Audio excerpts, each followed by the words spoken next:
هدانا لهذا وما كنا لنهتدي لولا أن هدانا الله لقد جاءت رسل ربنا بالحق الصلاة والسلام على أشرف الأنبياء والمرسلين حبيب إله العالمين أبي القاسم محمد اللهم صل على محمد وآل محمد وعلى أهل بيته الطيبين الطاهرين المعصومين الذين أذهب الله عنهم الرجس وطهرهم تطهيرا اللهم صل على محمد وآل محمد ولعنة الدائرين أعدائهم أجمعين من يوم عداوتهم إلى قيام يوم الدين أما بعد فقد قال حق سبحانه وتعالى في محكم كتابه الأعلى بسم الله الرحمن الرحيم والقاظمين الغيظ والعافين عن الناس والله يحب المحسنين. صلوات اللهم صل على محمد وآل محمد. محترم سامعین کرام، برادران عزیز وقار، فخران عزیز شان، السلام علیکم ورحمۃ اللہ. سب سے پہلے میں اپنی جانب سے آپ کی خدمت میں اور پھر ہم سب کی جانب سے مل کر اپنے وقت کے امام کی خدمت میں تعزیت پیش کرتے ہیں ان کے جد مظلوم حضرت امام حسین کاظم کی شہادت کی مناسبت سے کہ جن کو یاد کر کے آج بھی وہ پردہ غیبت میں خون کے آنسو بہتے ہیں. دعا ہے پروردگار سے کہ وہ ہمارا پڑھنا، آپ کا سننا، بانیان کا انعقاد کرنا اپنی بارگاہ میں قبول و منظور فرمائے اور ہمیں دنیا اور آخرت میں اہل بیت علیہ السلام کے ذاکرین اور نام لینے والوں میں شمار فرمائے. قیامت کے دن ہمیں اہل بیت علیہ السلام کی شفاعت نصیب فرمائے. خاص طور پر جن افراد نے اس کا اہتمام کیا ہے، مجھے حکم بھی دیا گیا ہے کاظمی فیملی جو ہے برمنگھم کی، ان کے لیے اور ان کے جتنے بھی متعلقین ہیں تمام افراد کی صحت و سلامتی کے لیے، اپنے اپنے جائز شرعی حاجات کی قبولیت کے لیے دل کے بآواز محمد کے اہل صلوات پڑھتے ہیں. اللهم صل على محمد وآل محمد.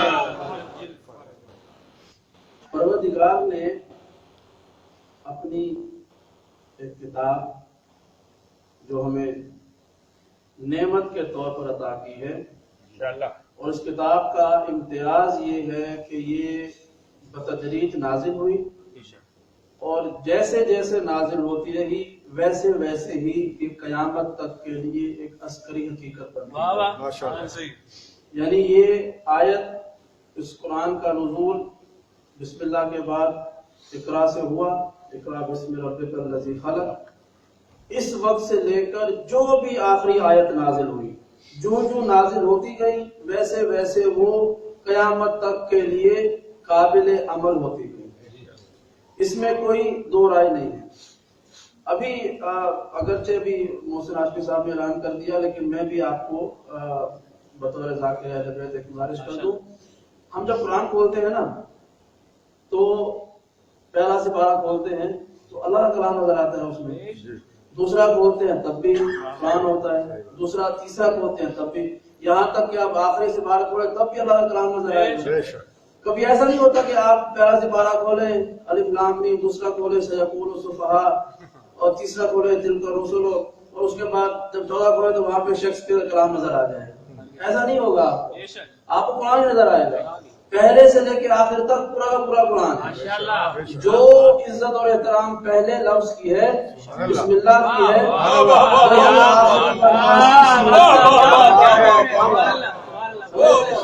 تو یہ پورا کا پورا قرآن ہے، اور یہ پہلے سے لے کے آخری تک سب کا سب خدا کا کلام ہے، سب کا سب واجب الاحترام.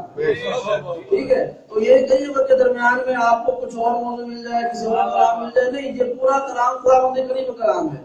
تو جس طرح سے پہلے قرآن کے پہلے لفظ سے لے کے آخری حرف تک سب کا سب قرآن ہے، تو سب کا احترام واجب ہے۔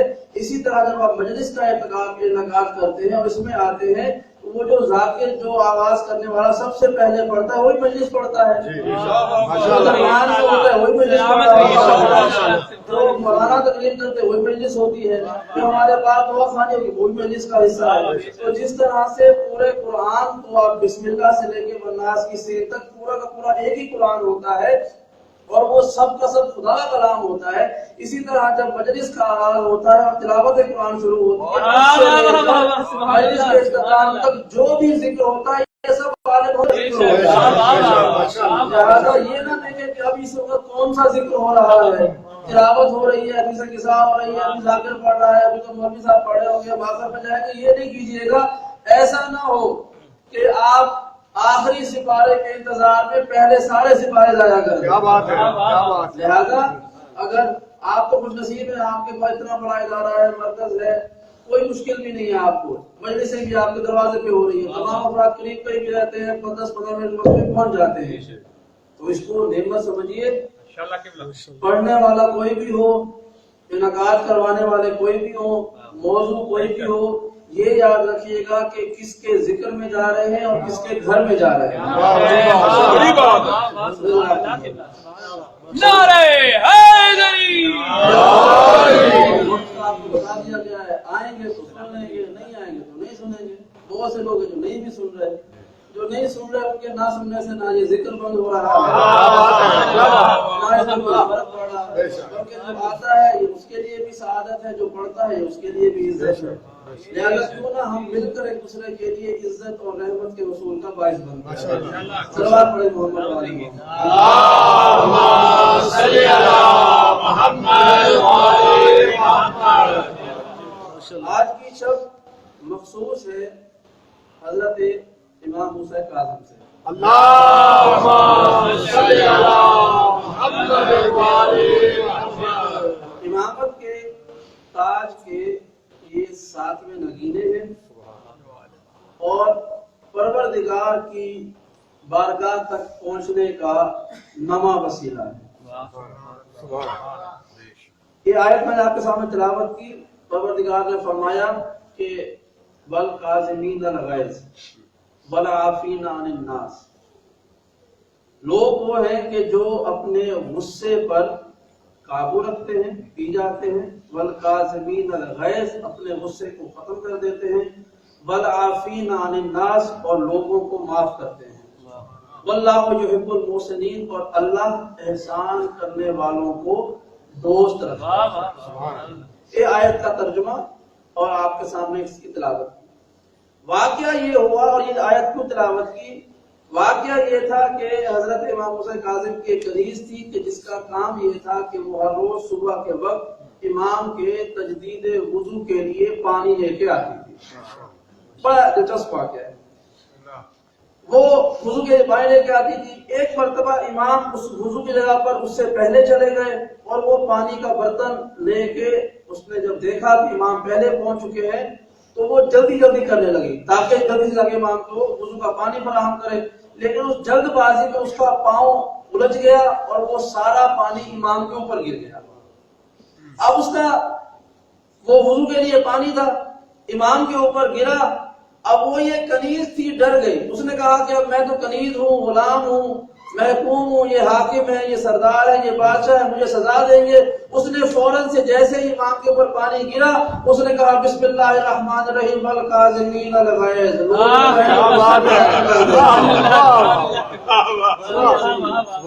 والقاظمین الغیظ۔ جب امام نے یہ آیت سنی امام نے فرمایا قد قزمت غیظی، میں نے اپنے غصے کو ختم کر دیا۔ اب اس نے آیت اگلا لفظ پڑھا والعافین عن الناس، اور وہ غصے کو ختم کرنے کے بعد لوگوں کو معاف کر دیتے ہیں، کیونکہ وہ غلطی کر چکی تھی، لوگوں کو معاف کر دیتے ہیں۔ امام نے فرمایا میں نے معاف کر دیا۔ پھر اس نے کہا واللہ یحب المحسنین، اللہ تو وہ ہے جو احسان کرنے والوں کو دوست رکھتا ہے۔ امام نے کہا جا تجھے میں نے خدا کی محبت میں آزاد کر دیا۔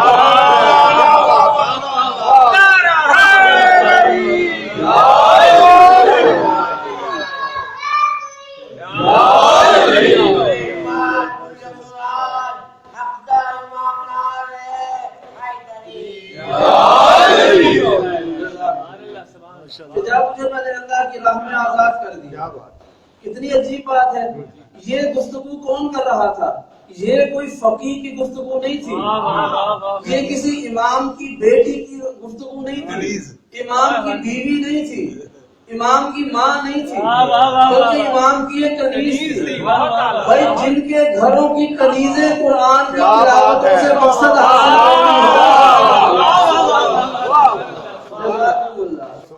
جب اس عورت نے جا کر یہ واقعہ دوسری کنیزوں کو بتایا کہ امام نے مجھے اللہ کی محبت میں آزاد کر دیا ہے، تو انہوں نے کہا کہ کیا واقعہ ہوا؟ اس نے یہ واقعہ سارا دہرایا، جملہ سنیے گا، واقعہ دہرایا تو ان لوگوں نے حیران ہو کر پوچھا دوسری کنیزوں نے کہ تیرے پاس یہ حاضر جوابی کیسے آ گئی؟ تیرے پاس یہ علم خدا کہاں سے آ گیا؟ عزت خدا کی قسم، اس کنیز کا جواب ہماری ساری تقریروں پر، ہماری تقریر قربان ہو جائے، اس کنیز نے کہا تم پہ پتہ ہے میں کیا کرتی ہوں؟ میں امام موسیٰ کاظم کو ہر روز فجر کی نماز میں تجدید وضو کے لیے پانی مہیا کرتی ہوں۔ میری عادت یہ تھی جو پانی موسیٰ کاظم کے وضو سے بچ جاتا تھا میں اس کو پی لیا کرتا، وہ پانی پیتی گئی، میرا سینہ قرآن کے علوم سے بھرتا چلا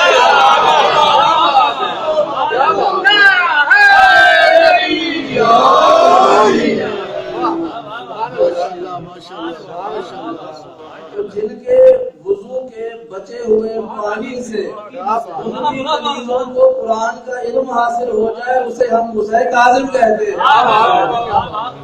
نعرہ حیدری!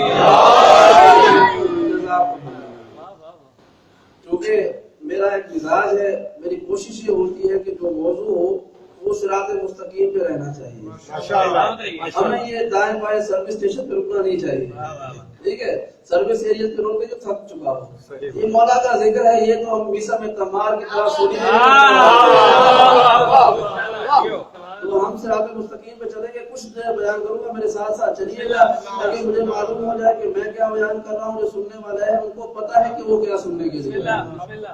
آج کی چھپ امام موسیٰ کاظم سے منسوب ہے، تو یہ موضوع بھی امام موسیٰ کاظم کے عنوان سے ہی چلے گا، ہم دائیں بائیں نہیں جائیں گے، شاید کچھ نئی باتیں ہوں اس لیے آپ کی توجہ کا طالب ہوں۔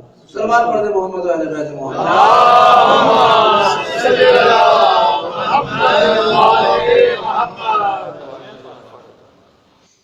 حضرت موسیٰ ابن عمران اللہ کے نبی گزرے ہیں، بنی اسرائیل کے بڑے نبی گزرے ہیں، سب سے زیادہ ذکر قرآن مجید میں ان کا ہے، ان کا ہے یا ان کی امت کا ہے، بار بار ان کا ذکر آیا، بہت دفعہ ذکر آیا ہے ان کا۔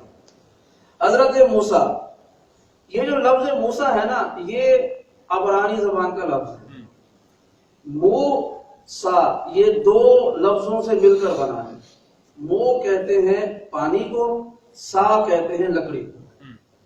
واقعہ یہ تھا کہ فرعون کی بیوی آسیہ اپنے محل کی چھت پہ کھڑی ہوئی دریا کو بہتا ہوا دیکھ رہی تھی، اچانک اس دریا کے اندر سے اوپر سے ایک لکڑی کا تختہ تابوت سکینہ بہتا ہوا نظر آیا اور اس کے اندر سے ایک بچہ ہلتا نظر آیا۔ اس بی بی نے، آسیہ نے اپنی کنیزوں سے کہا کہ یہ جو موسیٰ آ رہا ہے یہ کیا ہے؟ یعنی یہ جو لکڑی پہ تیرتا ہوا، پانی پہ تیرتا ہوا لکڑی کا ٹکڑا ہے یہ کیا ہے؟ کنیزیں گئی اس کو لے کے آئی، جب لے کے آئیں تو درباریوں نے پوچھا یہ کیا ہے؟ تو سب نے کہا یہ موسیٰ ہے، یہ وہ لکڑی کا تختہ ہے جو پانی پہ بہہ کے آ رہا تھا۔ جب فرعون کے سامنے جناب آسیہ نے اس بچے کو پیش کیا تو اس نے پوچھا کہ یہ کون ہے؟ اب چونکہ نہ معلوم تھا یہ کہاں سے آیا ہے، کس کا بچہ ہے، تو آسیہ نے کہا کہ ہوا موسیٰ، یہ وہ ہے جو موسیٰ ہے۔ توجہ کے ساتھ، یہ موسیٰ ہے، یعنی موسیٰ کا مطلب آج کہ وہ لکڑی کا ٹکڑا جو پانی پہ تیر کے آتا ہے اسے کہتے ہیں موسیٰ۔ کہا یہ موسیٰ ہے، یہ پانی پہ تیر کے آنے والا ہے۔ تو تب سے حضرت موسیٰ کا نام پڑ گیا موسیٰ، موسیٰ کا نام پڑ گیا موسیٰ۔ اور جب 7 صفر کی صبح کو امام جعفر صادق کے گھر میں امام موسیٰ کاظم تشریف لائے تو لوگوں نے سوال کیا کہ اے رسول خدا کے فرزند اس مولود کا نام کیا ہے، آپ نے اس کا کیا نام رکھا ہے؟ تو امام نے فرمایا بل سماہ اللہ موسیٰ، اس کا نام میں نے نہیں بلکہ اس کا نام اللہ نے موسیٰ رکھا ہے۔ بھائی جو تقابل کرانا چاہتے ہو نا انبیاء کی فضیلتوں کا ہمارے اماموں کی فضیلتوں سے، فضیلتوں کی طرف بعد میں جائیں گے، آؤ پہلے نام کا تقابل کراؤ۔ موسیٰ ابن عمران وہ ہے کہ جن کا نام آسیہ نے رکھا تھا، موسیٰ کاظم وہ ہے جن کا نام پروردگار نے رکھا تھا۔ دربار پڑھے محمد والے محمد، اللہم صلی علی محمد آپ کی صلوات سے بنتی ہے نا، کوئی پڑھا تو نہیں ہے صلوات سے، درود سے کوئی لڑائی جھگڑا نہیں ہے۔ اللہم صلی علی محمد وآل محمد۔ اس عبادت کو اس لیے بلند آواز سے کرتے ہیں کہ سارے مل کے اس کو کیا کرتے ہیں، اور میں سمجھتا ہوں کہ معصومین کی فضیلتوں پر خوش ہو کر اس کا اظہار کرنے کا سب سے بہترین طریقہ یہ ہے، سب سے بہترین طریقہ ضرور ہے، اس لیے کہ یہ وہ عمل ہے جس میں پروردگار بھی شامل ہوتا ہے۔ اور محمد و آل محمد بار دیگر بلند تر صلوات۔ اللہم صلی علی محمد وآل محمد۔ تو اللہ کے نبی موسیٰ کا نام آسیہ نے رکھا تھا اور ہمارے امام موسیٰ کا نام پروردگار نے رکھا ہے۔ اب وہ جو موسیٰ کا نام رکھا گیا اس کا مطلب تھا پانی پہ تیر کے آنے والی لکڑی، اور جو ہمارے امام موسیٰ کاظم کا نام ہے اس موسیٰ کا مطلب ہے جاہ و جلال والا، جاہ و جلال والا۔ اور یہ دنیا قیامت تک بھی اگر سر جوڑ کے بیٹھ جائے نا عزیزان محترم، یہ میرا دعویٰ ہے، اس صرف نام کے فلسفے کو نہیں سمجھ سکتے۔ موسیٰ کا مطلب ہے جاہ و جلال والا، کاظم کا مطلب ہے غصے کو پی جانے والا۔ ایک دو نام ہیں، نام کے دو حصے ہیں، ایک کا مطلب ہے جلال والا، دوسرے کا مطلب ہے غصے پہ قابو رکھنے والا۔ خدا جانے کتنے تلاطم تھے اس ذات میں کہ جو اللہ کی محبت میں خاموش ہوتے رہے۔ یہی وجہ ہے کہ 1400 برس گزر چکے ہیں، 1400 برس سے زیادہ کا عرصہ گزر چکا ہے، آج بھی امام کے نام پہ جشن بھی ہوتے ہیں، مجلسیں بھی ہوتی ہیں، اور ان کے فضائل کا احاطہ نہیں ہو سکا ہے۔ اور یہ تو نام کی باری ہے نا، آگے چلیے۔ جب 7 سفر کا دن تھا نا، امام تشریف لائے، اب چونکہ ظاہر ہے وہ سفر میں ایام عزا ہوتے ہیں، ہم جشن نہیں مناتے، ہم ذکر کرتے ہیں، امام کا پھر بعد میں رضاداری کر دیتے ہیں۔ ہونا بھی یہی چاہیے کہ غم جو ہے وہ ہمیشہ بڑا ہوتا ہے خوشی سے۔ تو لیکن بہرحال ایک واقعہ تو ہے نا تاریخ میں کہ 7 سفر کو امام تشریف لائے تھے۔ شیخ مفید ہمارے مذہب پر احسان کرنے والے چند علماء میں سے ایک نام ہے، پوری ذمہ داری سے کہہ رہا ہوں، شیخ مفید، شیخ یعقوب کلینی، علامہ ہلی، باقر شریف قرشی، شیخ کاشف الغطاء، سید حسین بحر العلوم، یہ جتنے بھی علماء کے نام لیے ہیں نا، کوئی بھی شخص ان کی کتابوں کو پڑھے بغیر عالم نہیں بن سکتا۔ صلی علی محمد وآل محمد۔ یہ وہ علماء ہیں کہ جن کی کتابوں کو پڑھے بغیر عالم نہیں بنا جا سکتا، ممکن ہی نہیں۔ انہوں نے اتنے بڑے احسان کیے، پروردگار نے سے بڑے کام لیے ہیں۔ ایک ان سب نے ایک روایت لکھی ہے، وہ چند جملے آج ہماری گفتگو کا موضوع ہے۔ وہ روایت ہے ہمارے چھٹے امام سے اور روایت ہے 7 سفر کے دن کی۔ کیا کہ جب موسیٰ کاظم زمین میں تشریف لائے، امام صادق کی آغوش میں تشریف لائے، تو پھر امام فرماتے ہیں کہ جس وقت میرا بیٹا موسیٰ کاظم میری آغوش میں آیا فَكَلَّمَهُ اللَّهُ وَكَانَ فِي مَهْدِ أُمِّهِ کہ اس وقت اللہ نے میرے بیٹے موسیٰ سے کلام کیا جب وہ اپنی ماں کی آغوش میں تھے۔ اچھا معمولی سی بات تھی نا، آپ سب چپ رہے، کوئی بات نہیں، اب سنیے۔ ہاں خاموشی بتاتی ہے نا کہ معمولی سی بات تھی، اور ہوتی بھی ہے۔ اللہ کا ہمارے کسی امام سے بات کرنا کوئی بڑی بات نہیں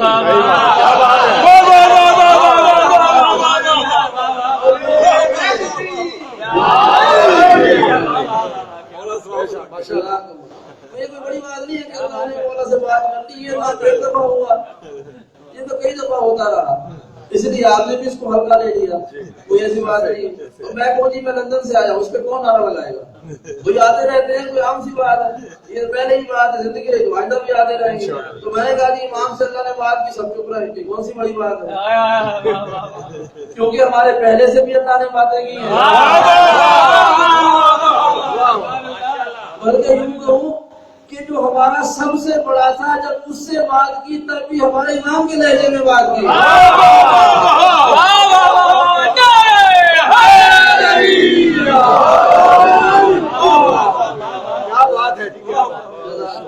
تو بیدار سے بات کرنے کا جملہ کہنے لگا ہوں کہ امام صادق فرماتے ہیں، دیکھیے یہ مجلس میری خالصۃ المومنین سے گفتگو ہے، جو ماننے والے ہیں، جو یہاں پر تحقیق کرنے کے لیے نہیں آئے، امام کی خدا سننے کے لیے آئے، جو تحقیق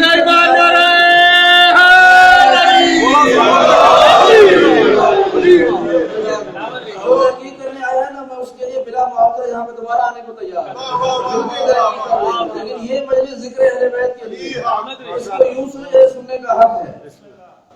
امام صادق نے فرمایا کہ میرا بیٹا موسیٰ کاظم اپنی ماں کی آغوش میں تھا تو پروردگار نے اس سے کلام کیا، جس سے پروردگار کلام کرے اسے کہتے ہیں کلیم اللہ، جس سے پروردگار کلام کرے اسے کہتے ہیں کلیم اللہ۔ بھائی حضرت موسیٰ جو اللہ کے نبی ہیں ان کا لقب بھی کلیم اللہ، قرآن نے لکھا کہ اللہ ان سے بھی کلام کرتا تھا، تو کیسے کلام کرتا تھا؟ وہ جاتے تھے پہاڑ کے اوپر، درخت کے پیچھے سے آواز آتی تھی کہ میں تیرا رب ہوں، تجھ سے کلام کر رہا ہوں۔ جتنی دفعہ بھی حضرت موسیٰ کلیم اللہ نے اللہ سے کلام کیا ہے انہیں ہر دفعہ پہاڑ کے اوپر جانا پڑا ہے، پر یہ فرق ہے اللہ کے نبی میں اور ہمارے امام میں۔ نبی کو اگر کلیم اللہ ہونا ہو تو اسے کوہ طور پر، میرا امام وہ ہے کہ اللہ اس سے کلام کرنے کے لیے پہاڑ پر نہیں بلاتا، ماں کی آغوش میں کلام کرنے کا۔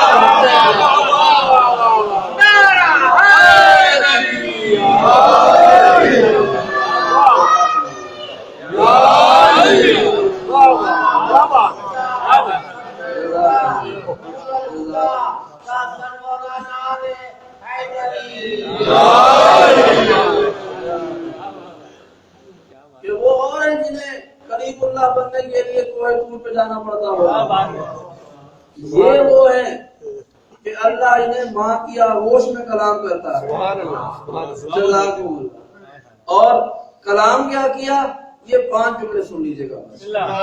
خدا کی قسم، میں کہا کرتا ہوں اکثر اس کائنات میں عزت خدا سے بڑی کوئی قسم نہیں ہے، اور میں عزت خدا کی قسم کھا کے کہتا ہوں اگر امام موسیٰ کاظم پر ایک مجلس نہیں 5 یا 10 رکھا جائے اور ان کو صرف خطاب کرنے والے سے کہا جائے کہ صرف اسی روایت کو مکمل پڑھ کے اس کی تشریح کر دی جائے تو یقیناً وہ 5 یا 10 دن بھی مکمل کافی نہیں ہوں، صرف ایک روایت کی تفسیر۔ کیا بات ہے، کیا بات ہے، یہ ہمارے امام ہیں۔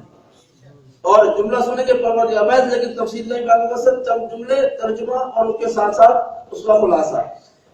امام فرماتے ہیں کہ جب پروردگار نے میرے بیٹے موسیٰ سے کلام کیا تو پہلا جملہ ارشاد فرمایا السلام علیکہ یا موسیٰ بن جعفر،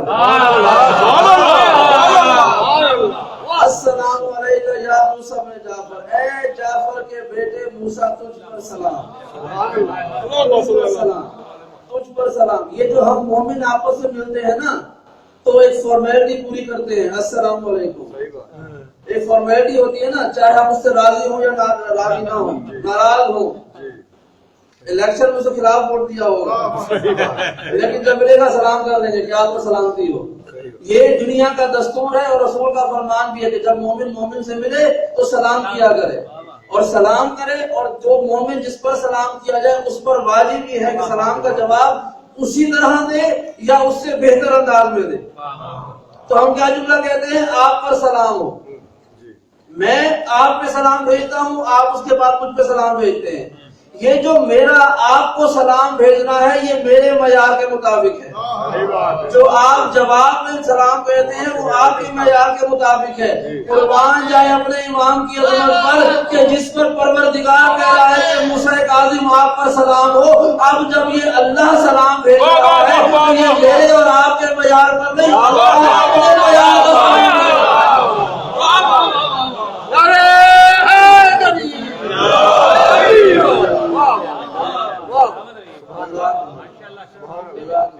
اور فرمایا حدیث کے لفظ ہے، پروردگار نے کہا السلام علیکم یا موسیٰ ابن جعفر یا موسیٰ انت صفوتی فی هذه الامہ، اے موسیٰ اس امت میں تو میرا چنا ہوا بندہ ہے، میرا چنا ہوا بندہ ہے۔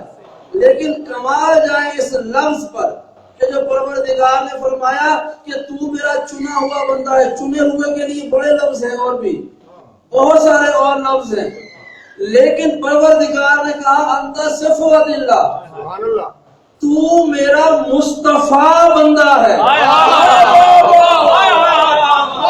صفوت کہتے ہیں چنے ہوئے کو، اور اسی سے نکلا ہے مصطفیٰ کہ اے موسیٰ تو میرا مصطفیٰ بندہ ہے۔ اللہ کے رسول نے بھی کہا تھا کلنا محمد، ہم سب کے سب محمد ہیں۔ اللہ کا یہ سلام کے بعد جملہ کہتا ہے کہ جو اللہ کے رسول نے کہا تھا کلنا محمد، آج اللہ بھی کہہ رہا ہے کہ بے شک میں بھی تصدیق کرتا ہوں کہ کلہم محمد، یہ سب کے سب محمد ہیں۔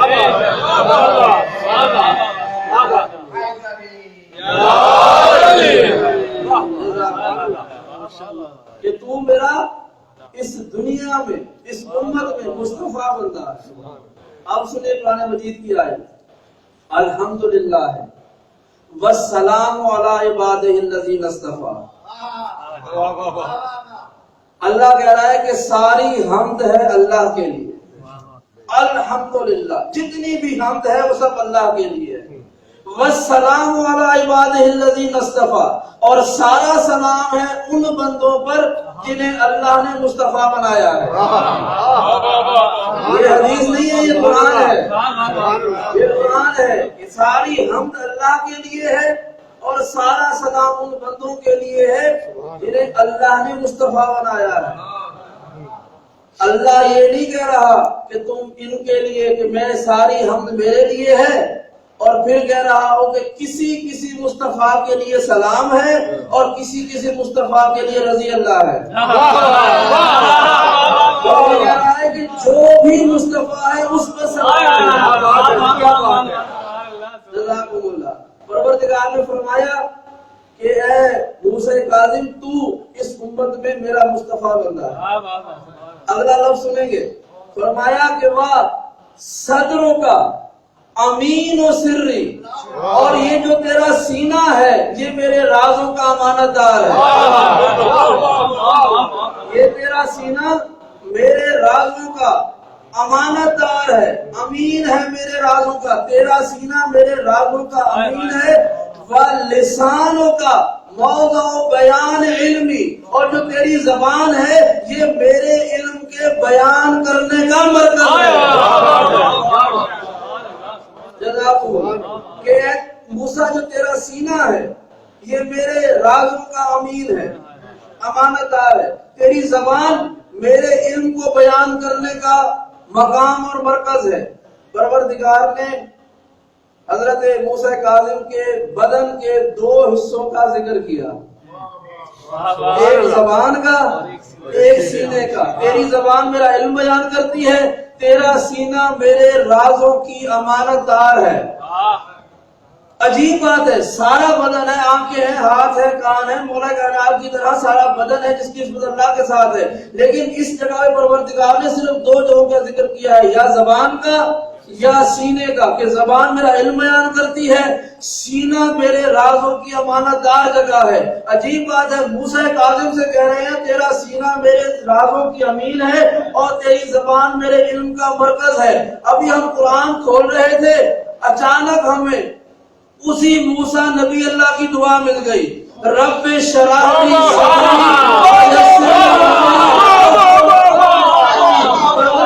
میرا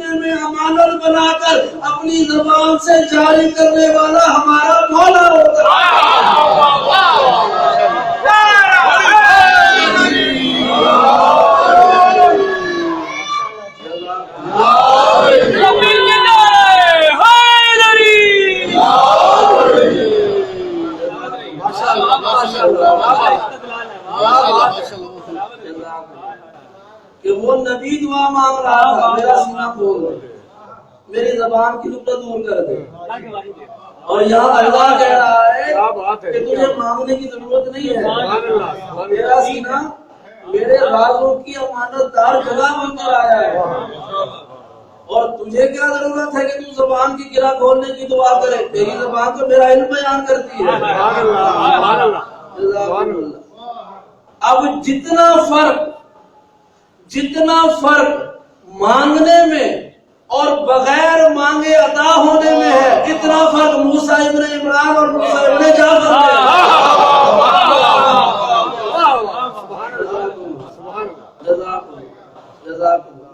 اور آگے چلیے، دو جملے آپ کے اور میرے لیے، میں نے کہے ہوں تو اپنی ذات کے لیے کہوں گا، لیکن کمال یہ ہے کہ یہ جملے پروردگار نے کہے ہیں، لیکن یہ میں کہہ رہا ہوں کہ آپ کے لیے اور میرے لیے کتنا بڑا دعویٰ ہے کہ اللہ کا کلام ہے آپ کے اور میرے لیے۔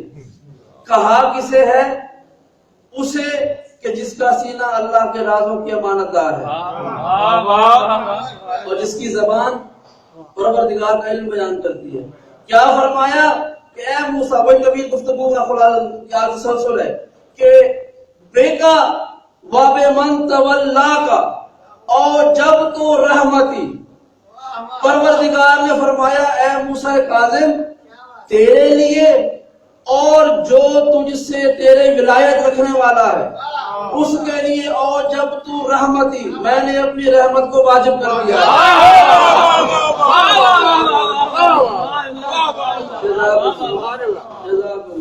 یہ عقل مند اماموں کے ماننے والے عقل مند لوگ ہیں کہ جن کے سامنے قرآن کا ترجمہ پڑھو یہ سمجھ جاتے ہیں کیا مطلب ہے، حدیث پڑھو سمجھ جاتے ہیں کیا مطلب۔ ابھی میں نے کچھ نہیں، صرف ترجمہ بیان کیا کہ بیکا واب من تولا کا، تیرے لیے اور جو تیری ولایت دل میں رکھتا ہوگا، اور جب تو رحمتی، میں نے اپنی ولایت کو واجب کر دیا، اپنی رحمت کو واجب کر دیا ہے۔ اللہ کہہ رہا ہے میں نے اپنی رحمت کو واجب کر دیا ہے تیرے لیے اور تیرے چاہنے والوں کے لیے۔ قرآن کھولیں، حدیثیں کھولیں، کتنی دعائیں مانگنے کا حکم دیا گیا ہے، بے شمار دعائیں مانگنے کا حکم ہے، میرے لیے بھی، آپ کے لیے بھی، ساری کائنات کے لوگوں کے لیے، کہ اللہ کو کوئی مانتا ہے یا نہیں مانتا، رسول کو مانتا ہے یا نہیں مانتا، مومن ہے یا منافق ہے، مشرک ہے یا کافر ہے، وہ دعا ضرور مانگتا ہے، اور دعا میں کیا مانگتا ہے؟ پروردگار رحمت عطا کر دے، پروردگار رحمت میں جگہ دے دے۔ یہ جو ہم کہتے ہیں نا جب کوئی مر جاتا ہے ریسٹ ان پیس، کہ وہ آرام میں، پیس کا مطلب رحمت ہی ہوتا ہے۔ ہم یہ جو فاتح کی دعا کیا کراتے ہیں، رحم اللہ من قرأ الفاتحہ، ٹھیک ہے، وہ جو فاتحہ پڑھے گا مروحوں کے لیے اس پر اللہ رحمت نازل کرے گا۔ یعنی یہ ساری دنیا اللہ کی رحمت کے لیے بھٹکتی پھر رہی ہے، اور اللہ کہہ رہا ہے کہ اے موسیٰ کاظم نہ تجھے دعا مانگنے کی ضرورت ہے، نہ تیرے چاہنے والوں کو مانگنے کی ضرورت ہے، یہ ساری کائنات دعاؤں میں مانگ مانگ کر جس رحمت کا انتظار کر رہی ہے، مجھ پروردگار نے وہ تیرے ماننے والوں کے لیے واجب کرا ہے۔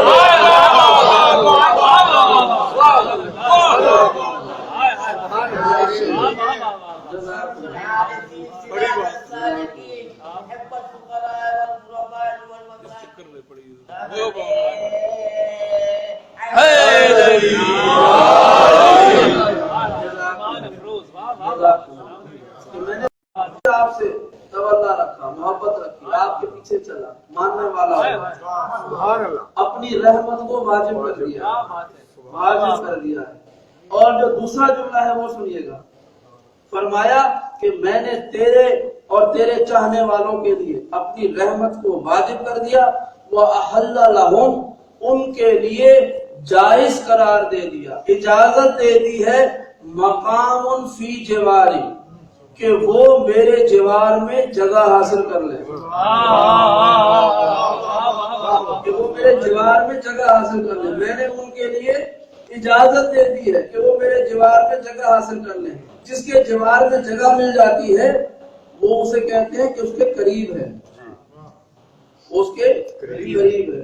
جا بھائی بیٹھے ہوئے تھے کافی دیر سے اکیلے, حمایت بھیا قریب بیٹھ گیا, اسے کہتے ہیں جوار میں بیٹھنا. بالکل میرے سامنے کی بات ہے نا کہ جوار میں بیٹھ گئے آ کے. جو قریب ہوتا ہے اسے کہتے ہیں جوار میں بیٹھنا. آپ جب نماز پڑھتے ہیں تو کیا نیت کرتے ہیں؟ 2 رکعت نماز فجر واجب قربتاً اللہ, کہ جو نماز پڑھ رہے ہیں اس لیے پڑھ رہے ہیں کہ اللہ کا قرب حاصل ہو جائے.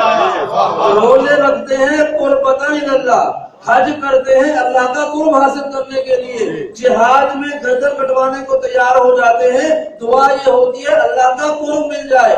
دنیا زندگی ساری گزار کر کسی دعا میں مشغول رہتی ہے کہ اللہ کا قرب ہو جائے, اللہ کا قرب حاصل ہو جائے. اور خدا کہہ رہا ہے کہ موسیٰ کاظم میں نے تیرے چاہنے والوں کو اجازت دی ہے کہ وہ میرے قرب میں آ جائے. اس کا مطلب یہ ہے کہ آدم کی جتنی بھی اولاد ہے وہ جس مذہب پر ہے اور جسے پیشوا مانتی ہے وہ لاکھ دعاؤں میں اور عبادتوں میں قربت اللہ کی دعا مانگتی رہے.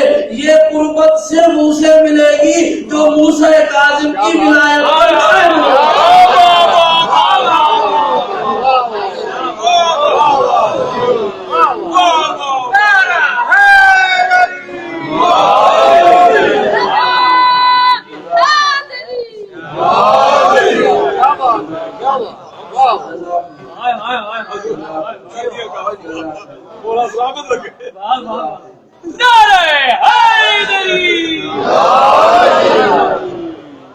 اور فرمایا اگلا جملہ, فرمایا وَبِعِزَّتِي لَأَسْلُبَنَّ مَنْ آدَاكَ أَشَدُّ عَذَابِي.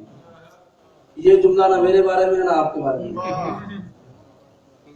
فرمایا مجھے اپنی عزت کی قسم, بلکہ اس کا ترجمہ سے پہلے بیان کر دوں, جو اب تک جو پچھلی گفتگو تھی نا یہ ساری تولا پر تھی.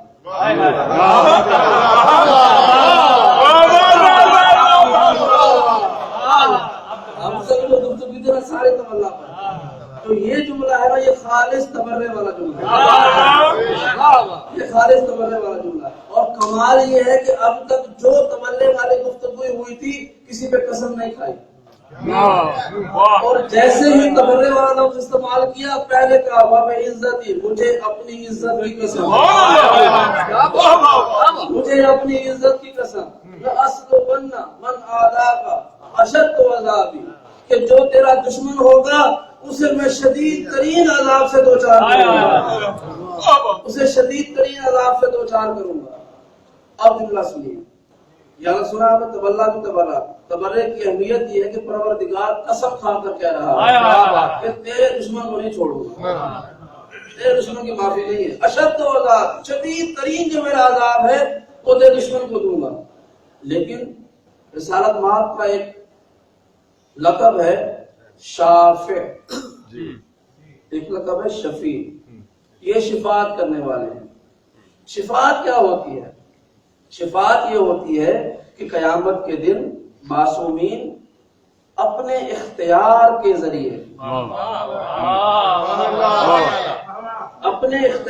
ذریعے اگر کسی ماننے والے کے اعمال کم رہ جائیں گے تو انہیں خدا کی بارگاہ میں معاف کروا دیں. اس کا نام ہے شفاعت. توجہ کے ساتھ کہ ان کے کوئی ماننے والا ہوگا, اعمال میں کمی ہوگی, پروردگار نے انہیں اختیار دیا ہے, اپنے اختیار کے ذریعے وہ اس کمی کو پورا کر دیں, معاف کروا دیں. لیکن یہ کمی صرف اعمال میں معافی ہے, عقیدے کی معافی نہیں.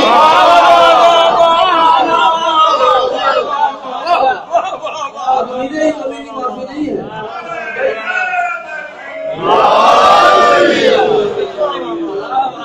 عقیدے میں کوئی معافی نہیں ہے. بھائی عقیدے کی مثال دے دوں اور عمل کی. 5 نمازیں ہیں نا, فرض کریں ایک شخص نے 40 سال نمازیں پڑھی لیکن ایک پورا سال اس نے فجر کی نماز نہیں پڑھی, سوتا رہا نماز نہیں پڑھی, باقی پڑھتا رہا 1 سال فجر کی نماز نہیں پڑھی, اسی حال میں مر گیا. تو یہ ہے وہ کمی جو اس کے عمل میں رہ گئی. یہاں پر شفاعت کا سوال بھی بنتا ہے اور شفاعت ہو بھی سکتی ہے, لیکن یہ ہے عمل میں کمی. عقیدے میں کمی کیا ہے؟ 12 امام ہے نا, کوئی کہے میں 10 کو مانتا ہوں 2 کو نہیں مانتا.